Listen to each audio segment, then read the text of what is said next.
नमस्कार प्यारे बच्चों। बेटा आज हम करेंगे अपनी ड्यूई की वर्कशीट 69 जो आपके चैप्टर जीव जनन क्यों करते हैं इसे।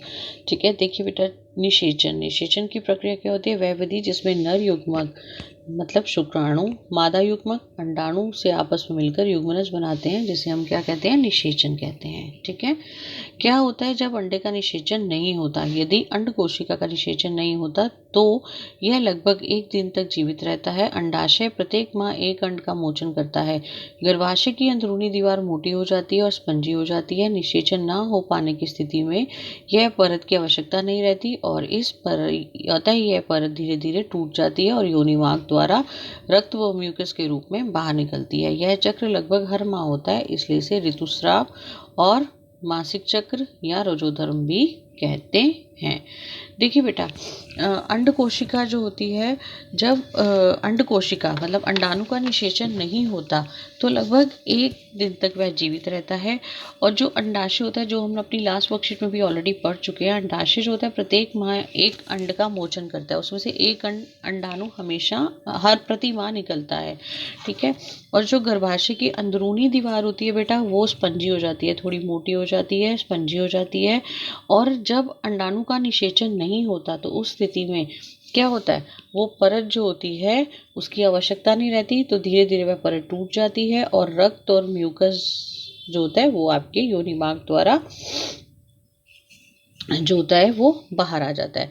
यह चक्र लगभग हर माह होता है और इसलिए इसे क्या बोला जाता है? मासिक चक्र, रजोधर्म या ऋतुस्राव भी बोला जाता है। ठीक है, अब देखिए बेटा, जनन स्वास्थ्य सबसे इम्पॉर्टेंट इशू है आज की डेट में। ठीक है, कि हमें अपने स्वास्थ्य का तो ध्यान रखना ही चाहिए, लेकिन जनन स्वास्थ्य जो कि यूजुअली जो लोग अवॉइड करते हैं, ऐसा नहीं करना चाहिए, क्योंकि इससे जो होने वाली बीमारियां होती हैं वो बहुत ही खतरनाक होती हैं। तो देखिए, यह वह अवस्था है जब व्यक्ति प्रजनन के लिए शारीरिक और भावनात्मक, व्यावहारिक और सामाजिक रूप से पूर्ण रूप से स्वस्थ होता है। एक व्यक्ति के लिए यह बहुत महत्वपूर्ण होता है वह अपने जनन स्वास्थ्य का पूरा ध्यान रखे, पौष्टिक आहार ले, वह प्रजनन अंगों का स्वच्छता पूर्वक क्या दे? ध्यान दे। ठीक है, नहीं तो क्या हो जाएंगी? प्रॉब्लम्स हो जाएंगी, बीमारियां हो जाएंगी।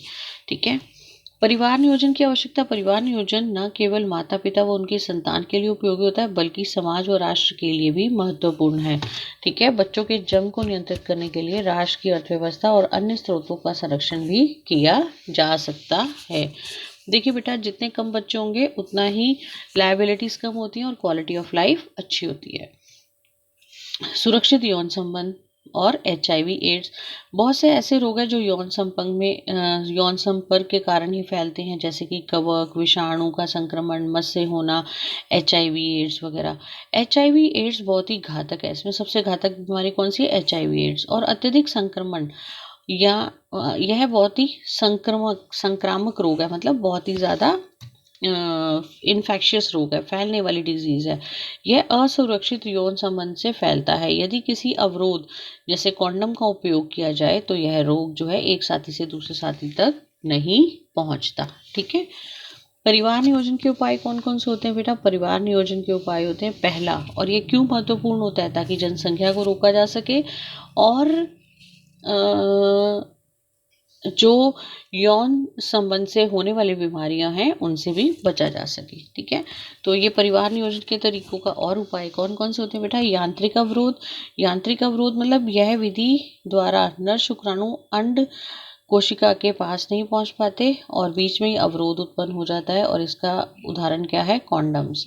सेकंड क्या बेटा? हार्मोन के संतुलन में परिवर्तन। इस विधि में हार्मोन के असंतुलन के कारण समय पर अंड का मोचन नहीं होता और यह निषेचन नहीं हो पाता, और यह असंतुलन गर्भ निरोधक गोलियां और इंजेक्शन के द्वारा किया जा सकता है। लंबे समय तक इनका सेवन करना स्वास्थ्य के लिए लेकिन हानिकारक होता है। ठीक है,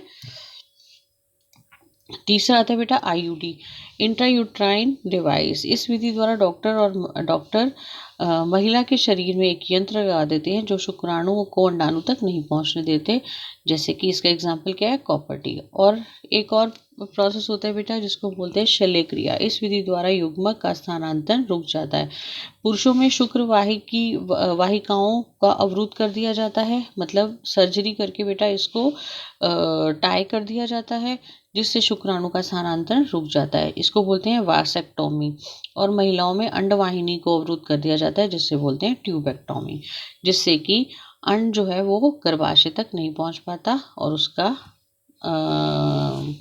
और इस प्रोसेस को हम क्या कहते हैं, ट्यूबेक्टोमी। ठीक है बेटा, क्वेश्चन आंसर्स देख लेते हैं इसके। निषेचन क्या होता है ये, और क्या होता है जब अंड का निषेचन नहीं होता। बेटा निषेचन की डेफिनेशन आप यहाँ से लिखेंगे, और क्या होता है जब निषेचन नहीं होता। ठीक है, परिवार नियोजन के विभिन्न उपायों का वर्णन कीजिए, ये आपका सेकंड क्वेश्चन का आंसर है।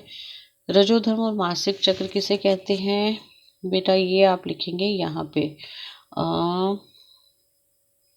निषेचन ना होने की स्थिति पर ये जो गर्भाशय की परत होती है वह टूट जाती है, और इससे इसी स्राव को हम क्या कहते हैं, ये आपका आ जाएगा थर्ड का आंसर। जनन स्वास्थ्य क्यों महत्वपूर्ण है। बेटा ये रहा आपका जनन स्वास्थ्य क्यों महत्वपूर्ण है, क्योंकि इससे हम जो बहुत सारी बीमारियां हैं उनसे बच सकते हैं, और प्रजनन के लिए भी अपने आप को शारीरिक, भावनात्मक और व्यवहारिक रूप से तैयार कर सकते हैं। HIV एड्स होने का HIV एड्स होने से कैसे बचाव किया जा सकता है। बेटा HIV एड्स होने से हमें कैसे अपने आप को बचाया जा सकता है। बेटा एक तो हमें सुरक्षित यौन संबंध बनाना चाहिए, हमें संक्रामित इंजेक्शंस वगैरह का इस्तेमाल नहीं करना चाहिए। ठीक है, और